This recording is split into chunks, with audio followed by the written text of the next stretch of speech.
បាទយប់មិញនេះរៀលម៉ាឌ្រីតធ្វើបានល្អខ្លាំងណាស់បាទក្នុងការគ្រប់គ្រងចង្វាក់ហ្គេមនិងការបង្កើតឱកាសបញ្ហាតែមួយគត់សំណាងនិងភាពច្បាស់ការបាទរបស់គូប្រកួតបាទនៅនាទីចុងក្រោយ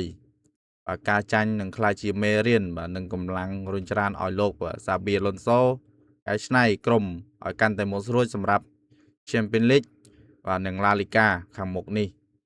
ទោះបីជាបាទបាសេនាំមុខក៏ដោយប៉ុន្តែរៀលម៉ាឌ្រីតមិនបង្ហាញកាយវិការបាក់ទឹកចិត្តការដេញតាមស្មើនិងការដាក់សម្ពាធទៅលើបាសេរហូតដល់នាទីចុងក្រោយបាទបញ្ជាក់ថា DNA របស់អធិរាជស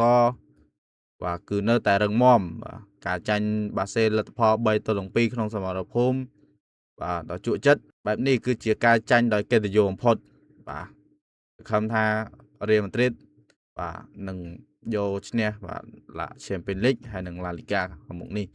បាទពង្រឹងសមត្ថភាពឡើង